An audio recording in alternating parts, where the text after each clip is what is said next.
Iniciamos mais um episódio do Fixcast, o podcast exclusivo do Grupo Fix. Mais um episódio com mais uma mente brilhante e hoje o assunto não pode ser diferente. Um assunto muito interessante porque ele está mais que presente no nosso dia a dia.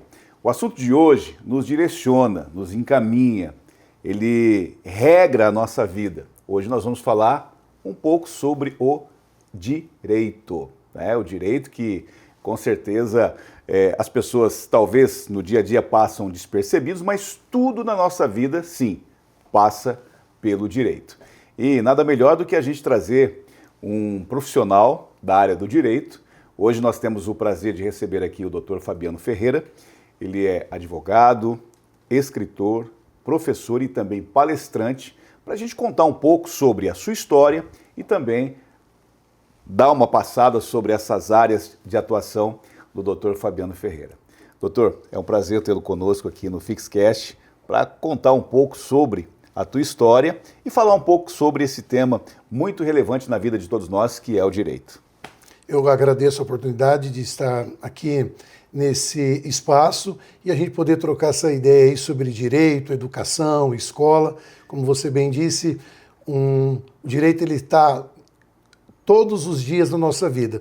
Quer queira a gente observe ou não, né? Ele está presente e regula os nossos atos. Exatamente. E dentro da escola não é diferente. Com certeza. Mas antes da gente passar por essas áreas do direito, direito educacional, né? Vamos lá no início. Doutor Fabiano Ferreira, o que veio primeiro? Magistério ou direito? O magistério veio primeiro. Veio primeiro. Veio primeiro. Eu comecei no magistério ali em 2009, 2010. Certo. Fiquei no magistério até meados de 2016 para 2017. Uhum. Nesse finalzinho estava atuando mais na pós-graduação, mas eu tenho uma carreira de quase 10 anos na rede básica da educação do Estado do Paraná. Certo. Eu atuei ali do 6º ano até o ensino médio, e então tive uma boa experiência. Certo. E aí, depois que eu fui para a faculdade de Direito, que era um sonho antigo que eu tinha, e aí eu fiquei entre fazer o meu doutorado em educação ou fazer o curso de Direito. O país estava passando por aquele momento com algumas dificuldades sobre bolsa de estudo e tal. Certo. Aí eu falei assim, eu acho que vou fazer o Direito e depois eu vejo o doutorado. Aí me embrenhei no Direito, gostei muito, e aí larguei o magistério da educação básica. Hoje eu sou professor formador, para atuar na formação de outros professores. Ah, sim. Então tá, você começou no magistério, depois passou para o direito, né? A gente já tem aqui duas obras suas, né? Que a primeira obra, inclusive, está aqui, né? Manual Jurídico do Professor, né? E também combatendo o assédio moral. São dois temas bastante importantes, né? E eu acho que depois eu quero até, inclusive, absorver o que você colocou ali. Mas essa questão, por exemplo, do manual jurídico do professor, ele veio da experiência como professor e com o conhecimento do advogado, é isso? Primeiro, quando eu ingressei na licenciatura, na graduação de Direito, certo. Como a gente estava falando aqui em off, com o desenvolvimento dos semestres, conforme eu fui aprofundando os estudos, eu comecei a observar, Ricardo, que enquanto professor, eu e outros colegas, a gente enfrenta muitos desafios dentro do ambiente escolar. Existem muitos problemas que somente uma pessoa que está dentro do ambiente escolar, ele consegue identificar. Só que, ao estudar o direito, eu olhava para a minha atuação enquanto professor e falava assim, nossa, aqui tem muito erro no aspecto jurídico. E a maioria daquelas pessoas não tem noção que eles estão violando diariamente várias leis do nosso país. Certo. E ele não sabe que ele está violando a lei. Ele não está fazendo dolosamente, né? Está agindo culposamente. Aí, com esse start, eu passei a fazer pesquisa e pesquisar se existia algum livro, algum artigo que tratava sobre essa vinculação do mundo jurídico e o mundo educacional. E aí, para minha surpresa, não encontrei artigos que tratavam sobre isso, tampouco livros, e aí eu comecei a pesquisar quais eram os principais problemas que ocorrem dentro do ambiente escolar e tentar estruturar isso como capítulos de livro, apresentando o problema, qual que é os direitos que estão envolvidos naquele problema e como o professor e o gestor devem agir para prevenir ou combater aquele determinado problema. Aí assim surgiu o Manual Jurídico do Professor. Ele foi revisado por professores que atuam na educação pública, ou seja, para contribuir, né, que realmente essas questões que eu havia inserido ali são recorrentes no ambiente escolar. E também teve a revisão por parte de uma advogada, que também é professora, então ela também pôde lançar esse olhar jurídico e pedagógico. Aí assim surgiu esse material que, graças a Deus, está sendo bem recebido, né, pelos professores, gestores, porque de fato ele apresenta os problemas que ocorrem no dia a dia escolar. Ele apresenta os problemas e ele, sendo um manual, ele traz aí um direcionamento de como o professor deve agir também? Exatamente. Este é o diferencial do livro. É apontar o problema, indicar qual a norma que ele está violando, porque daí o professor ele consegue olhar a parte jurídica, porque senão ele não vai mudar o seu comportamento, e apresentar qual que é o encaminhamento ou os encaminhamentos que ele precisa dar diante de uma situação concreta. Um exemplo claro, na minha graduação de Direito e na maioria das universidades públicas e privadas no Brasil, nós não estudamos o Estatuto da Criança e do Adolescente. Exatamente. E quando você vai buscar um material de estudo no aspecto jurídico sobre o Estatuto da Criança e do Adolescente, nós temos poucas doutrinas. Aí o professor, a legislação, né, essa legislação especial do Estatuto, ela é uma legislação que está presente todos os dias ali. Sim. E aí, se para nós advogados que não estudamos já é difícil compreender a aplicação dessa norma, imagina para o professor e para o gestor, Ricardo. É verdade. É um mundo que é totalmente desconhecido. E aí, quando a gente vai fazer uma palestra, vai fazer uma consulta, vai fazer uma assessoria, e você começa a apontar as violações que ocorrem, sempre há um choque muito grande, porque justamente os profissionais de educação, eles nem sequer faziam noção da quantidade de direitos que estavam sendo violados todos os dias dentro do ambiente escolar. Que é importante isso aí. Agora, já que a gente está tratando da questão do livro, e você falou sobre a questão do ensino, eu queria te fazer uma pergunta, não sei se você já tem essa comparação, já fez esse estudo. Hoje, existe a diferença da atuação do professor interagindo com o aluno no segmento público para o segmento particular? Tem alguma diferença ou não? É tudo a mesma coisa? Tem problemas que são comuns na iniciativa privada e no setor público. Certo. Tem problemas que eles são mais acentuados no setor público, até porque um dos pontos que eu apresento no livro é qual que é a relação do professor quando ele atua na iniciativa privada, porque nós advogados sabemos que é uma relação regida pela CLT, certo. E o servidor público ele é estatutário, é um conjunto de normas e princípios diferentes. Todavia, tem algumas regras que são em comum. Por exemplo, numa escola privada, o professor ele atua, como se diz, na ponta do pé e tem que ter um cuidado redobrado, porque ele não tem estabilidade. Exato. Ele tem que cumprir o regramento daquela instituição, né, desde que seja regramento adequado ao nosso conjunto normativo, mas ele vai estar sempre com essa preocupação de ter até uma limitação no sentido da cátedra, da forma como você ensina, da forma como você conduz. O professor ele também sofre, dentro da iniciativa privada, daquela pressão contratual, né? A escola ela é uma prestadora de serviço, a pessoa que está pagando, ela muitas vezes ela acha, eu vou utilizar o termo acha, porque legalmente muitas coisas ele não tem esse direito, né? De exigir certas coisas do profissional que não está alinhado com a legislação. Então, ele sofre um pouco em relação a isso, tem essas questões, né? Um outro ponto é que na iniciativa privada, geralmente são pessoas que têm mais estudo, têm um pouco mais de condição financeira, acaba levando demandas para o ambiente escolar, onde o professor e até o próprio gestor ali, ele fica um pouco acuado. Na iniciativa pública, nós temos problemas de outra ordem, né, que tem a ver com o próprio desenvolvimento da carreira, questões de políticas públicas, que muitas vezes elas não seguem, muda o gestor, daí muda a política, tem esses altos e baixos, né? A questão da estrutura é diferente, mais limitada. Certo. E a relação da família com a escola é uma relação mais de apoio. Exato.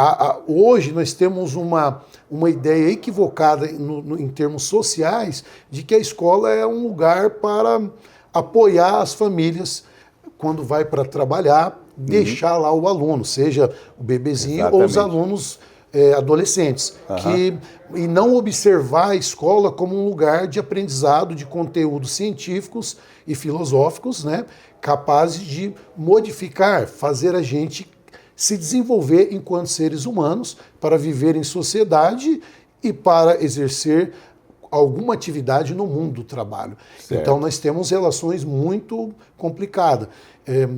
Poderíamos dizer outras questões, né, até mesmo do próprio direito, do professor dentro da iniciativa pública, ela é mais abrangente, né, porque o professor, ele é efetivo, ele não pode ser demitido de qualquer forma, ele tem que passar por uma sindicância, pelo UNPAD, né? Ele tem todo esse direito do contraditório, da ampla defesa. Então, tem posições que são boas na iniciativa privada, como na iniciativa pública também. Então, é uma balança. É uma balança ali que não dá para a gente dizer onde seria melhor para atuar. Me fala uma coisa, a gente já percebe através daquilo que você vem falando, através da tua atuação, né? Daquilo que você escreve também, o teu vasto conhecimento nessa linha de educação, até envolvendo o direito também. A gente não percebe muitos profissionais que atuam nessa área, né? É um nicho que não é assim tão exposto, né, a nível de direito,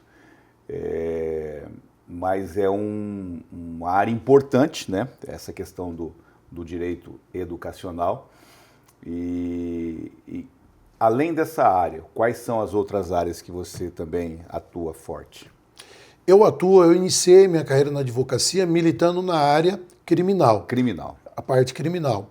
Associada ao direito público e constitucional, porque são áreas que acabam complementando conforme o público que você vai atender, né? Você vai atender, às vezes, um servidor público que está envolvido em alguma questão criminal. Então, foi um nicho que eu busquei ali atuar, é um nicho que eu gosto muito, né? A maioria dos estudantes de direito gostam muito, mas aí depois, quando se forma, acaba indo para uma outra área, porque a realidade da atuação criminal é muito diferente daquilo que as pessoas comuns pensam que é, né? Não tem nada de ficar rico, de ganhar milhões, essa coisa toda.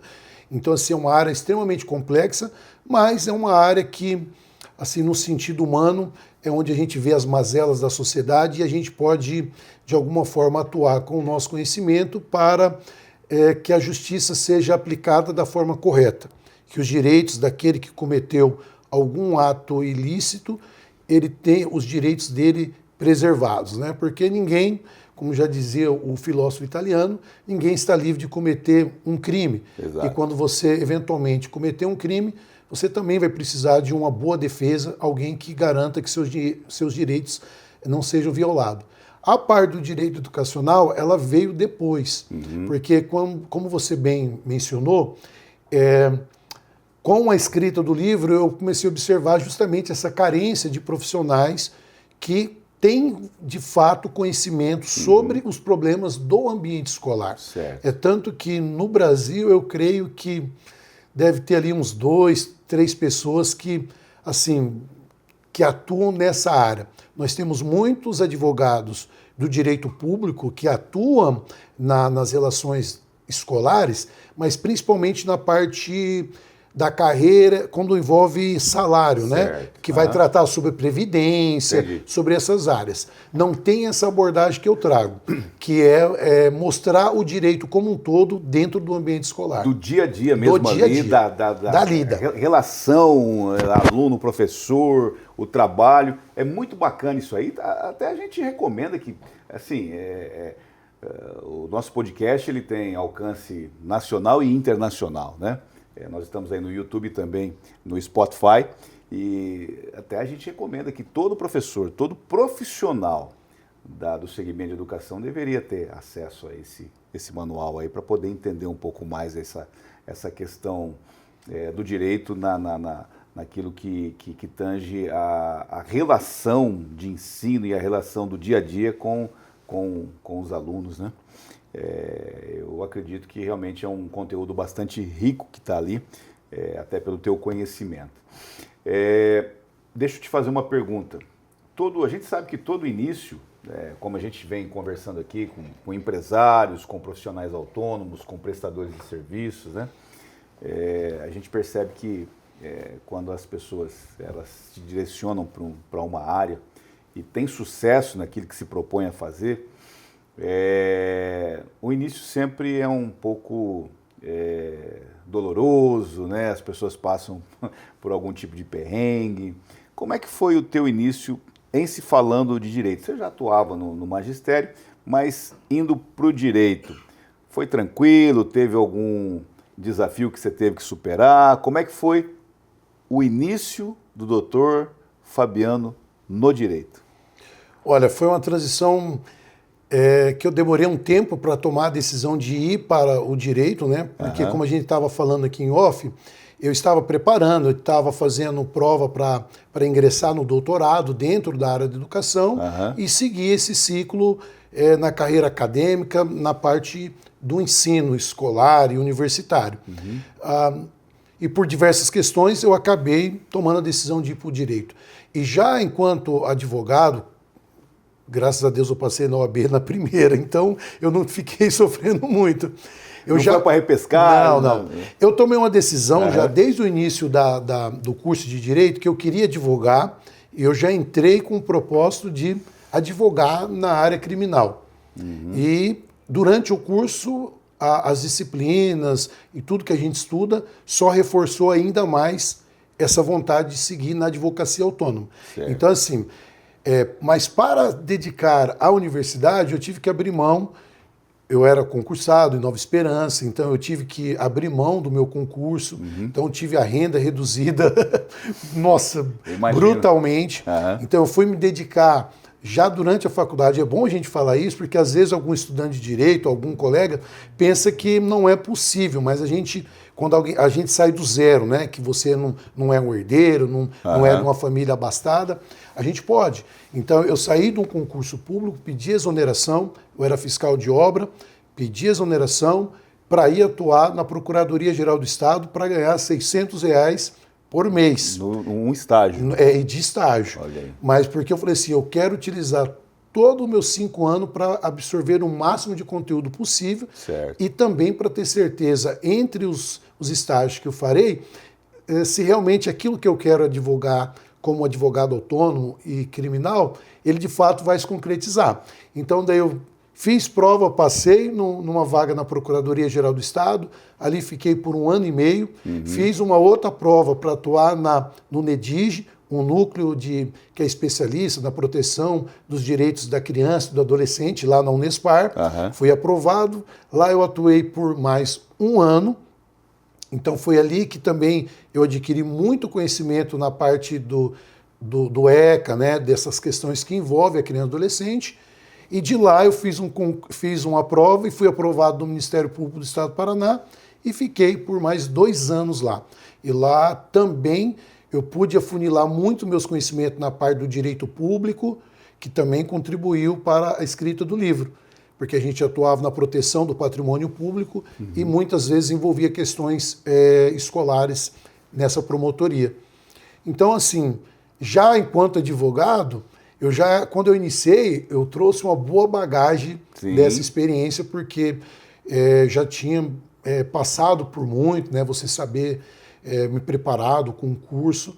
Eu saí daqui de Paranavaí, fui para Curitiba, com pouquíssimo dinheiro no bolso. Foi, meteu a cara mesmo. Meti a cara e falei, eu vou com tudo ou nada. E se der certo, deu. E se não der, eu volto para trás com a cabeça erguida do mesmo jeito. Quer dizer, mas você foi com propósito já de advogar numa área que você já tinha escolhido. Autônomo. Autônomo. E foi, meteu a cara e vamos ver o que dá, né? Então, assim, mas com um diferencial. Porque a gente sempre percebe, principalmente quando a gente está na academia ali, e tinha um professor no curso de Direito que sempre falava assim, olha, você acha que o primeiro ano de Direito é difícil? Não. O segundo é difícil? Não. O terceiro é difícil? Também não. O quarto? Não. O quinto também não. O pior ano do curso do Direito é o 6º ano.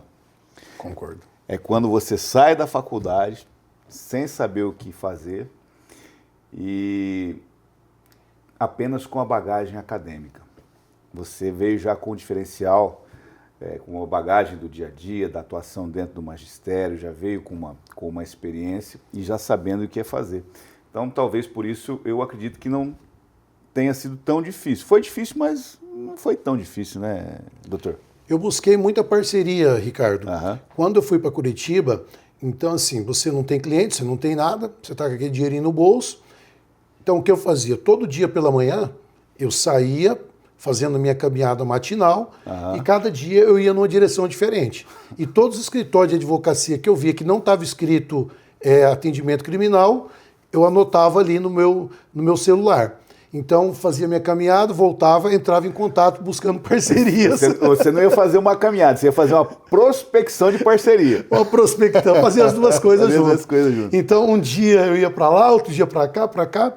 E assim, com 2 semanas que eu estava lá, um advogado, aqui inclusive é de Umuarama, aqui próximo, ele falou, nossa, bacana, vim aqui no escritório. Você tem um tempo amanhã? Eu falei assim, cara, amanhã eu tô com serviço, eu não posso, filho. Não tinha nada para fazer. Mas eu falei, não vou falar que não tem nada, né, cara? Eu falei assim, pode ser depois, amanhã, 2 horas? Não pode, vim aqui no escritório. Aí passou, fui lá, foi meu primeiro parceiro. Dessa primeira parceria, acho que foi 2 semanas ou 3 semanas depois, ele recebeu uma ligação para fazer um atendimento de um cliente que tinha sido preso em flagrante. Aí ele já passou para mim, eu fui atender o cliente. E meu primeiro atendimento foi lá na Superintendência da Polícia Federal em Curitiba, no plantão judiciário. Aí entra aquilo que você falou. Por mais que você estudou, aí vem o frio na barriga, você tem que peticionar, você tem que se cadastrar naquele sistema, entender como ele funciona e colocar em prática. Mas deu tudo certo, prestei um bom serviço, o cliente conseguiu sair no domingo, na hora do almoço, lembro até o horário, fui lá, esperei, e esse cliente me tornou o meu melhor cliente, né, porque envolvido com coisas ilícitas, acaba sempre precisando. Claro. E ali foi o meu início, e que graças ao bom Deus e toda a minha dedicação, sempre consegui sobreviver da advocacia. Isso aqui vale até para quem está nos assistindo. A gente sabe que tem muitos acadêmicos de direito aí nos assistindo, né? Professores também. Vale até de incentivo, né? Para você que está nos assistindo aí, que é acadêmico do curso, que pretende advogar. Nós vimos aí o relato do doutor, ele já foi realmente para um foco, né? Para uma área específica. Reduziu o ganho dele drasticamente para poder absorver essa experiência e hoje é um advogado de sucesso, né, naquilo que se propõe a fazer e é destaque aí, né, a nível de Brasil. Falando agora também, doutor, na questão do assédio moral. Você tem mais uma obra, né, que é Combatendo o Assédio Moral. Como é que você trata o assédio moral dentro dessa obra aí? A ideia de escrever esse segundo livro, ele veio durante essa atuação mais próxima agora, advogado atuando dentro das secretarias de educação, aqui junto ao Núcleo Regional de Educação, né, da parte estadual, conversando com os professores, essa questão do assédio, dessa pressão, de algumas situações, né? Porque ele não fala, o professor não vai usar o termo assédio. Ele começa a relatar situações que a gente que é advogado, que entende essa área, fala, mas calma aí, esse relato aqui, isso aqui é um assédio moral, está dentro do trabalho. Aí eu comecei a pesquisar sobre isso. Por quê? Era algo muito rotineiro nas minhas palestras aí em 2023, 2024 e nesse ano, essa questão dessa questão do assédio. Aí eu comecei a fazer pesquisa. E aí, para usar uma linguagem de pasmem, né? Pasmem, o assédio moral, ele é um dos fatores que está gerando o adoecimento dos professores no Brasil. Ricardo, até pouquíssimo tempo atrás, as pesquisas indicavam que o professor, ele saía da sala de aula, por questões de saúde, relacionado à voz. Certo. Você ministra a aula há muito tempo, claro, vai desenvolvendo doenças relacionadas à voz. Então ele acabava tendo que se retirar da sala, ser readaptado, etc. Hoje não. A última pesquisa agora de 2024 revelou que hoje o motivo de afastamento dos professores são problemas psicológicos e de doença mental, ocasionada pelo ambiente escolar. Então, e dentre esses motivos está o assédio moral que o professor sofre dentro do ambiente escolar. A gente sabe, no livro eu trato e mostro um pouco sobre isso, como que o assédio moral, Ricardo, e queridos seguidores aqui do podcast, o assédio moral, ele não destrói apenas a vida do professor.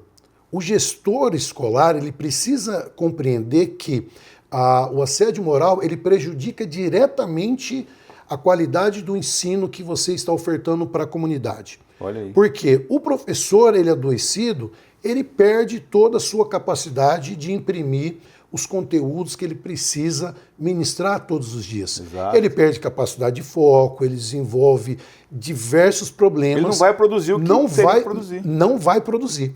E isso vira um prejuízo nos índices educacionais que são apresentados, né? Problemas financeiros aos gestores, porque acaba o professor sendo afastado da sua função, sim, o município ou o estado tem que contratar um novo professor para substituir, ou seja, está tendo dois profissionais onde precisaria um. Então, assim, a questão do assédio ela é extremamente grave, é algo que a gente, enquanto sociedade, enquanto gestores públicos da educação, precisamos pensar para combater isso aqui, levar formação, porque, Ricardo, eu não acredito que nenhum diretor de escola, que a nossa secretária de educação, que o nosso secretário de educação do Estado do Paraná, ele chegue lá numa sala secreta e fala para o diretor, olha, vai lá e ferra com a cabeça dos nossos profissionais. Xinga, humilha. Eu tenho certeza que ninguém fala isso. Não. Esses atos ocorrem por desconhecimento da boa prática, seja de relação humana, de você lidar com o seu subordinado, seja até mesmo do aspecto jurídico. Certo. Então, são questões que a gente precisa refletir, e aí nesse livro eu trago tudo que a pessoa, que o professor e o gestor precisa saber, o que é o assédio, como que ele ocorre, qual que é os impactos, quais são os encaminhamentos que a pessoa precisa dar quando está ocorrendo um assédio, produção probatória, tudo isso eu apresento ali. Eu ia te perguntar isso aí, porque talvez o profissional da área de educação, ele não consiga identificar que ele está sofrendo o assédio moral, né? Ele não consegue identificar, por exemplo, uma situação que aquilo é um assédio moral, né? Sim. Isso aí deve ocorrer muito, né? Eu posso dar 2 exemplos para você, se você for em qualquer escola amanhã e conversar com o primeiro professor que botar a cara para fora, você pega ele e pergunta, ele vai falar que ou ele passou isso naquele dia ou ele viu alguém passando. O gestor, né? Aqui, quando eu falo gestor, pode ser o diretor ou um coordenador pedagógico, gritando com algum professor. Acusando o professor de estar fazendo algo errado, quando na verdade ele não está. Outra prática recorrente é aquela monitoração constante, sem um fundamento na lei, sem estar pautada em algo concreto, apenas por ficar ali monitorando aquele sujeito. Né? Outra prática recorrente, está divulgando informação sobre o profissional para familiares, como uma forma de buscar no familiar um apoio para pressionar o docente. Então, assim, isso aqui, tantas outras coisas, infelizmente ocorre todos os dias e, eu não sei o número, mas a maioria absoluta, eu posso ter certeza, não reconhece certas práticas como sendo um ato de assédio, certo, que está violando os seus direitos, que está gerando a médio e longo prazo um processo de adoecimento mental naquela pessoa. Quando ele vai se dar conta disso, é quando ele já explodiu, que ele já vai num psiquiatra, que daí o psiquiatra vai indicar um terapeuta, que vai começar a observar e ele vai ver, nossa, foi uma coisa que ocorreu durante muito tempo aqui, do meu trabalho, e eu não consegui verificar e agir antes. certo. E me diz uma coisa, como é que você vê hoje a questão da educação? Vamos falar a nível de Brasil mesmo, comparada que era há alguns anos atrás. Você acha que essa situação relacional, professor-aluno, ela tende a melhorar, vai ficar do jeito que está, ou vai sofrer uma piora? Sob o teu ponto de vista. Eu acho que você estava participando das minhas palestras no ano passado, né, com os professores. Porque essa é a pergunta que eu mais ouço. Ah, é? Por quê? Não, as situações dos problemas do ambiente escolar, seja ele de indisciplinas, de violência, de bullying, de preconceito, de discriminação, de assédio, do problema de relacionamento da família com a escola, do aluno com a escola, dos processos pedagógicos, todos eles, qualquer dado que você for buscar específico, nenhum desses problemas, os índices mostram que ele está decrescendo ou ele está estável. Qualquer dado que você busque sobre problemas que envolvem o ambiente escolar, todos os dados mostram crescente, né? Ele está lá dentro de um gráfico subindo. Ele não tem nada que está acontecendo nesse caminho que mostre que esse dado ele tende a estabilizar ou a diminuir. Então, assim, é algo que, infelizmente, é uma questão social extremamente grave, mas essa é a realidade. Se você pegar dado de bullying, os gráficos é assim, ó, é quase subindo uma linha reta, na vertical. Você vai pegar dados de discriminação, preconceito, né? Nós temos legislação própria disso. Sim. Nossa, isso aqui é outro dado também alarmante. Se você vai pensar questões de denúncia contra professor, contra escola, na parte criminal, também. Você vai ver a quantidade de processos judiciais envolvendo professor e escola no polo passivo de uma demanda criminal, esses números também só têm crescido. Quando você vai para a esfera civil, reparação por danos moral ou algum outro ilícito, também. Hoje em dia, eu vou te falar uma coisa aqui, Ricardo, e as pessoas que estão nos ouvindo, eles podem ficar chocados. E aí, na escola privada, que foi um dos primeiros pontos que você pediu para a gente diferenciar, tem pai hoje, numa escola privada, que ele vai à justiça para pedir ao juiz que determine que a escola mande o professor alterar uma nota de um trabalho de uma prova. Meu Deus. Então, veja a que ponto que nós chegamos na nossa sociedade, onde uma pessoa ela é capaz, seja ele advogado ou ele contratar um advogado para fazer um pedido desse para o juiz. Nós temos mais ou menos a mesma idade. No nosso tempo, se a gente tirava uma nota ruim, a nossa mãe ia com a gente lá na escola, levava até pela orelha, falava assim, chegava no professor ou no pedagogo e falava assim, o que esse menino está fazendo que ele tirou nota baixa que eu vou corrigir ele? Isso. Ah, pô, pai, mãe, ó, ele conversa muito, ele tá andando pela sala, aulas, né? ele vai muito no banheiro. E e o pai e a mãe já olhavam para você, você já sabia que chegava em casa... Tomava chinelada. Você ia tomar uma chinelada, claro. ia ter um corretivo, e aí você tinha que se adequar àquela realidade. Hoje não. Hoje, o pai, ele chega na escola, ele vai perguntar o porquê que o filho dele fez aquilo, ele já aponta o dedo, o que o professor fez para que o meu filho tenha tirado essa nota. O que o professor fez? O que o professor fez.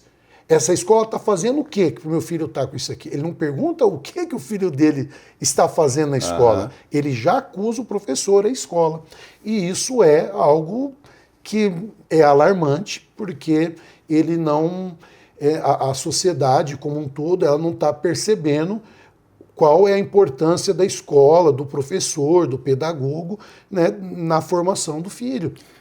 Você tocou num assunto aí que a gente sempre costuma dizer que os valores hoje estão invertidos, né? No nosso tempo, se você realmente fizesse alguma coisa que desabonasse tuas notas ou a tua evolução dentro da escola, aquilo era corrigido em casa também. Hoje, a gente sabe de casos que os pais colocam a culpa no professor, que o professor, na verdade, está ali para educar o filho dele.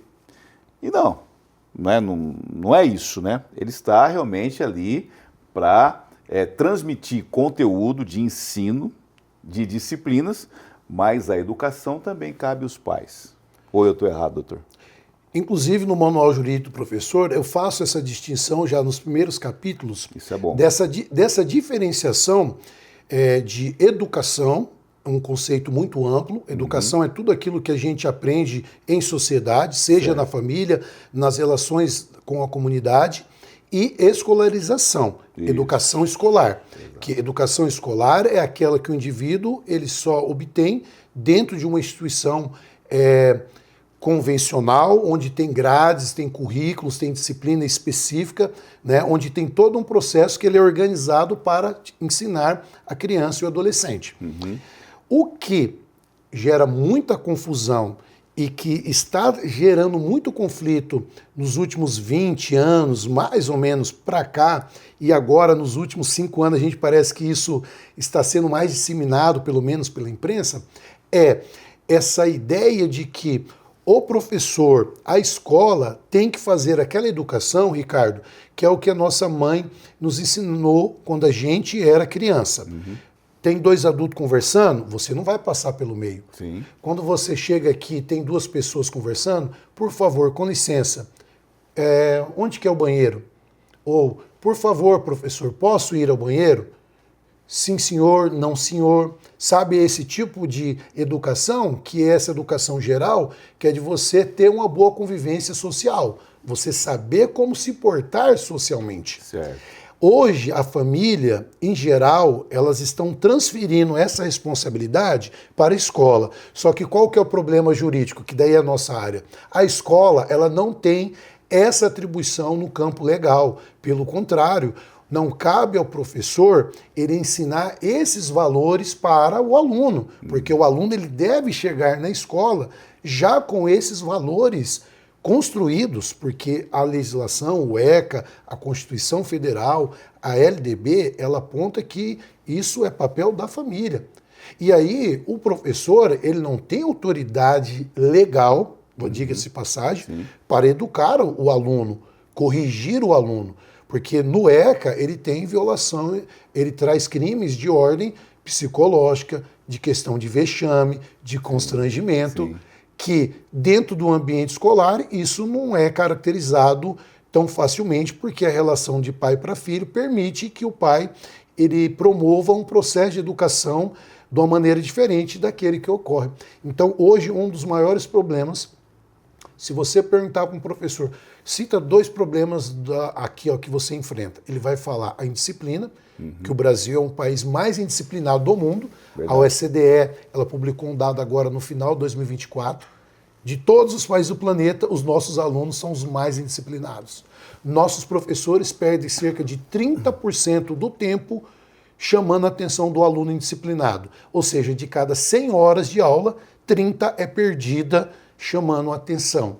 O segundo problema que o professor vai te falar, a família. A família, ela não vai na escola, ela não participa de reunião escolar, ela não faz o acompanhamento do filho, do caderno, das tarefas, mas quando a bomba estoura, ela vai lá apenas para culpar o professor e o gestor daquela unidade de ensino por não ter feito o seu papel e o do pai e da mãe. Você tocou num ponto interessante, porque a gente percebe que antigamente existia a tal da indisciplina, mas não era tão acentuada como é hoje, né? Você acredita que essa indisciplina, ela cresceu pelo fato social de os pais até transferirem essa educação fora da escolarização para o professor e o próprio aluno, ele não enxerga no professor uma hierarquia de tentar educar ou conversar com ele ali no momento da aula. De repente o aluno, mas você não é meu pai, você não é minha mãe para falar isso para mim e tal.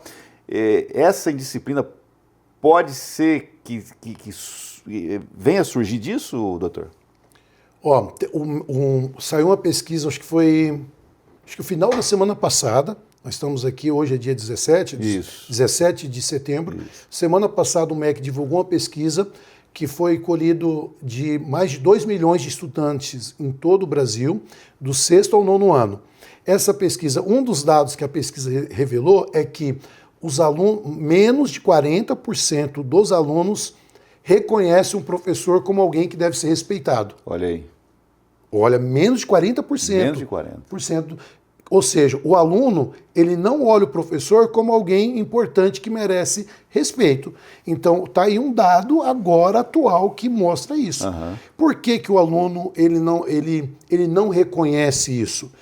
Nós podemos observar, se a gente for analisar outras pesquisas que tratam sobre a relação da família com a educação escolar, a gente vai observar que esse distanciamento da família com a escola faz com que a própria família não identifique a importância do ensino escolar e, por consequência lógica, a autoridade do professor como sendo o agente que vai contribuir para que seu filho se torne um ser humano melhor, sobre qualquer aspecto.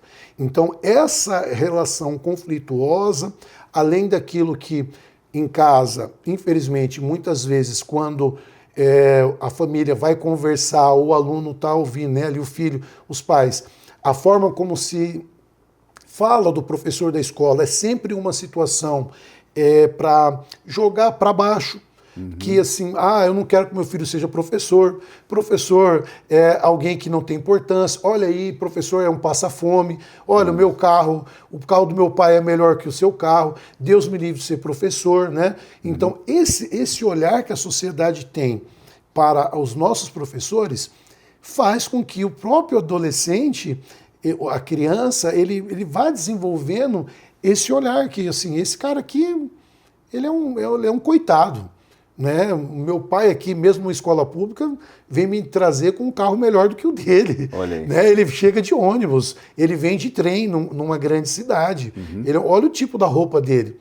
Quando você faz esse olhar dentro de uma escola privada, Ricardo, é algo extremamente devastador. Sim. Você tem alunos que viajam 2, 3 vezes por ano, ele está nos Estados Unidos, ele está na França, ele está na Itália, ele está na China, Sim. Ele chega ali, ele tem uma capacidade de financeira e até mesmo cultural que derruba, humilha, que ninguém, um pai de classe média vai querer que um filho seja professor. Infelizmente, é uma realidade, Ricardo. Então, assim, tudo isso contribui para que o aluno ele não respeite o professor e não veja o professor como alguém como eu, que está lá dentro da sala de aula, que fez uma faculdade, que desenvolveu diversas pesquisas científicas contribuindo para a educação, que fez um mestrado, muitos doutores que estão aí nas nossas escolas estaduais, claro. Muitos caras que fez pós-doutorado no exterior, estão aqui. Aí um pai, ele vai ali, olha e fala, isso aí é um coitado. Então, como que o filho vai respeitar esse professor? Não tem como. E isso também vai levar A questão da a indisciplina, a falta de respeito, né? O cara, ele vai apontar o dedo.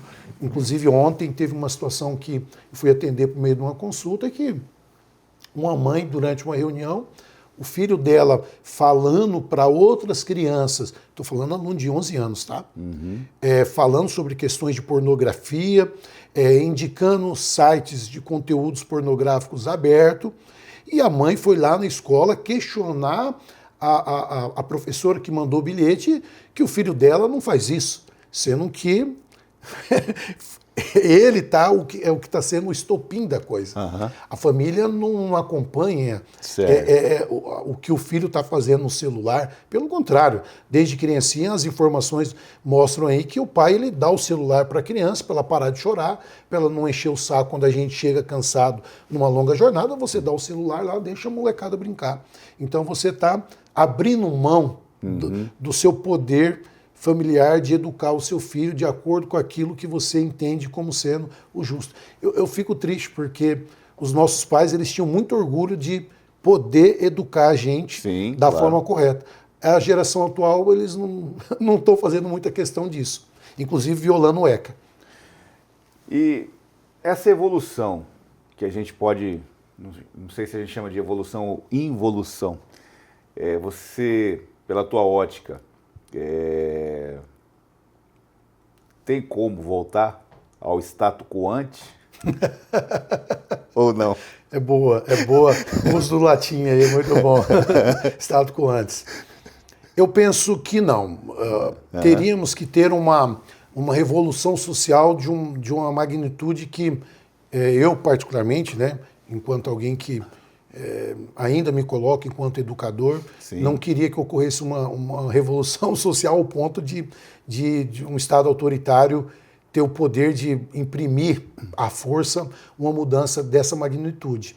Eu penso que a gente pode, enquanto sociedade, por meio da disseminação de conhecimentos, aqui, quem eu sou? Eu sou um grão de areia nesse mundão aí, mas eu estou, como diz o ditado, tentando fazer a minha parte. Claro. Porque assim, isso envolve, Ricardo, o reconhecimento de um problema por parte dos nossos gestores, gestores em geral. Aqui eu não coloco só nas costas do secretário de educação, não é só essa figura, eu penso o gestor como um todo, dos nossos congressistas. Inclusive o nosso congresso está passando uma legislação que, parabéns para eles, que é uma legislação que é uma demanda muito antiga dos professores, que é o tal da aprovação automática, que é outra desgraça, com perdão da palavra, que contribui para destruir a nossa educação. Por quê, Ricardo? No nosso tempo a gente reprovava. Se você não atingir uma nota, vai fazer tudo de novo, meu amigo. Você está ali, você tem comida em casa, você tem leitinho, você tem Neston, hoje em dia tem Nutella, né? Você tem os livros, tem um caderno, você está só fazendo aquilo. Tem internet, tem tudo. Tem chat GPT. Tem tudo. A gente se formou sem chat GPT. A gente fez pesquisa sem isso. Exato. Hoje a molecada... Era na Barça, né? Ele não precisa se esforçar.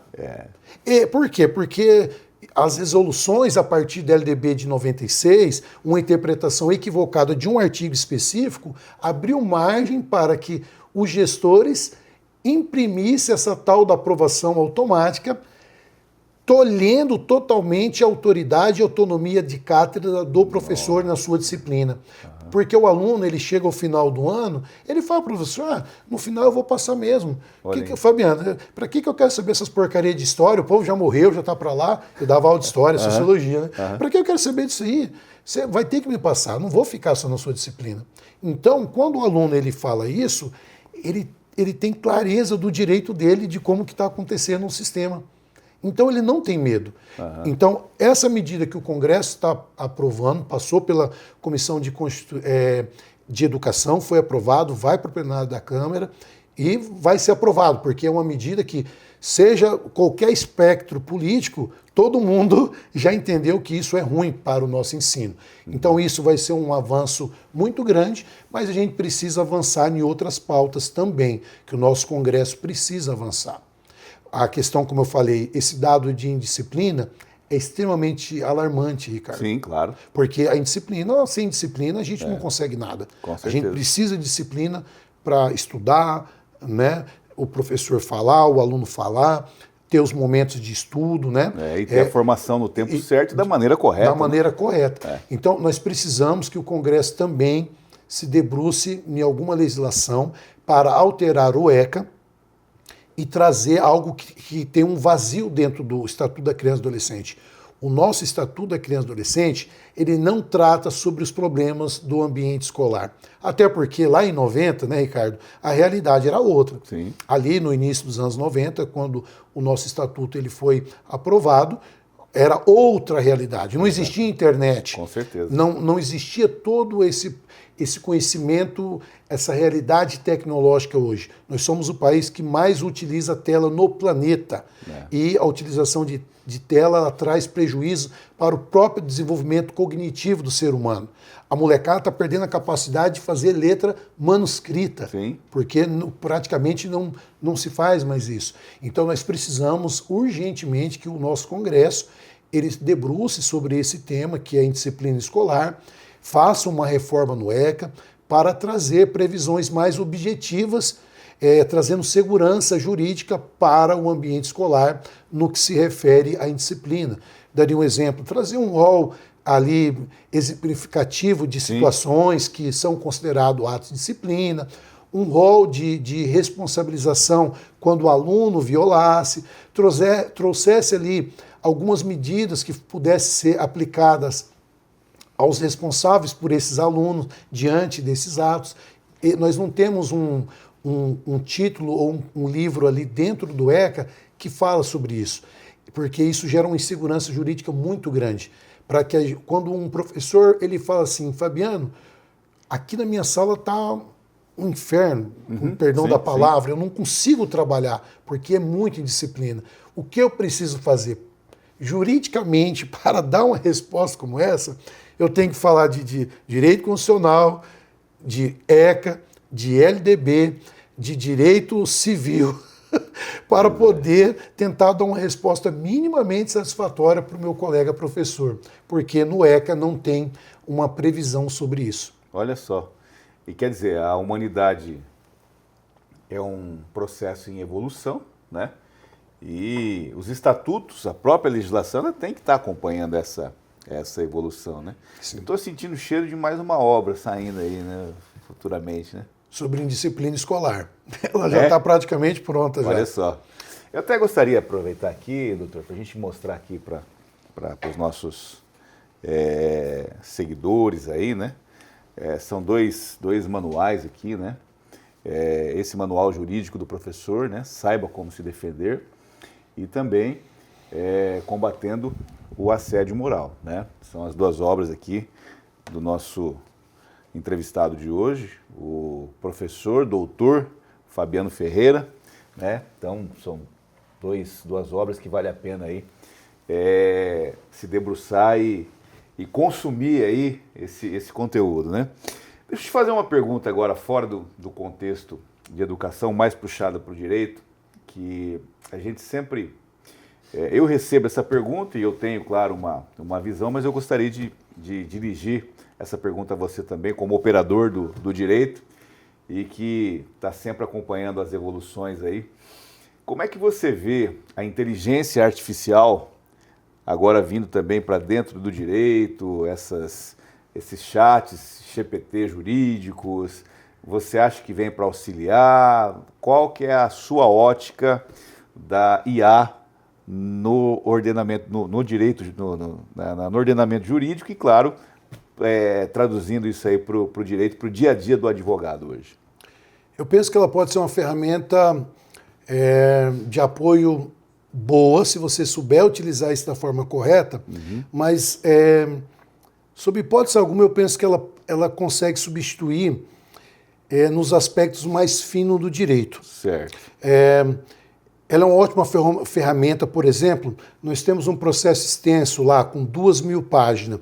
Então, ela é uma ferramenta que pode te ajudar a auxiliar. Você pega lá, tem uma boa ferramenta adequada para isso, você sabendo quais os comandos corretos porque você é a pessoa que entende daquele assunto. Então você tem que saber indicar quais são as perguntas corretas para que aquela ferramenta ela te apresente a resposta.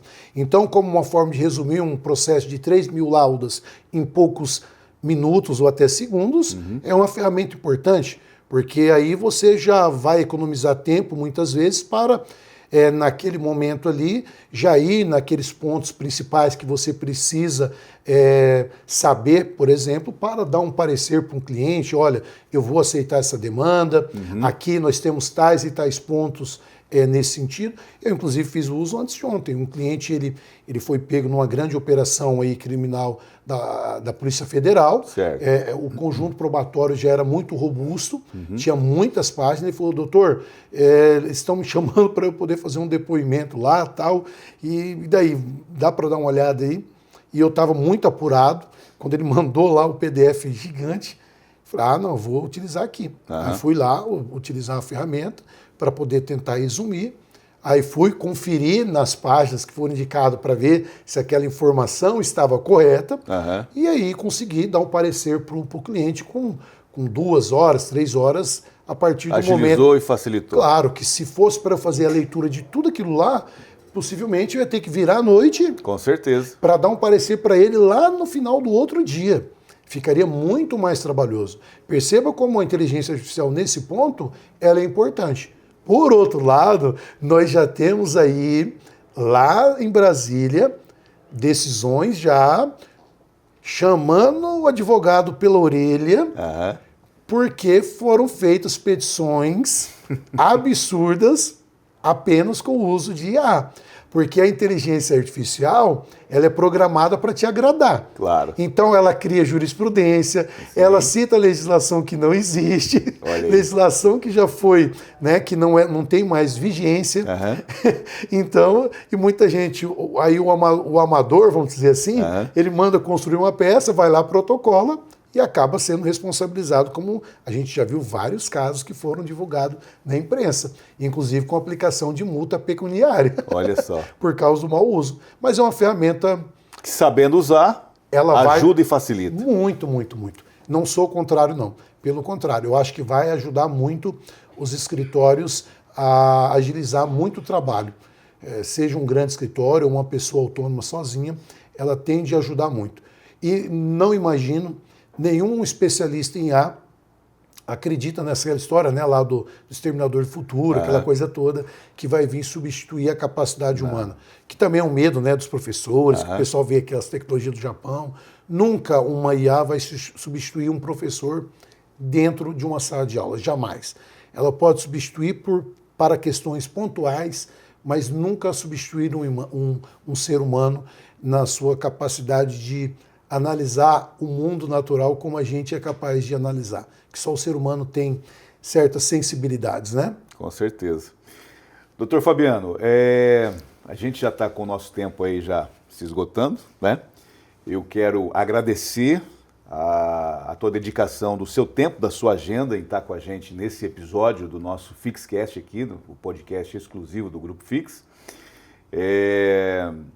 Trazer as suas obras, falar um pouco mais sobre a sua área de atuação, sobre a sua história, trazer aos nossos seguidores esse seu vasto conhecimento dentro do direito. E fica aqui realmente o nosso agradecimento e já deixar em uma outra oportunidade aí a gente está atualizando novas obras aqui, falando sobre os novos livros do professor Fabiano Ferreira em um outro episódio também. Obrigado por estar junto com a gente, né? Eu que agradeço, Ricardo, mais uma vez. Em seu nome, eu estendo todo o meu agradecimento ao Grupo Fix por ter dado essa oportunidade. A gente está conversando um pouquinho sobre direito, educação, professor, e sempre com o objetivo que é buscar uma educação melhor para que os nossos filhos e netos recebam um ambiente escolar melhor do que nós estamos tendo hoje. Obrigado, Ricardo. Tá certo, então. E hoje a gente fica por aqui, mas eu te convido para o nosso próximo episódio conversar com mais uma mente brilhante aqui no nosso FixCast. Até o próximo episódio.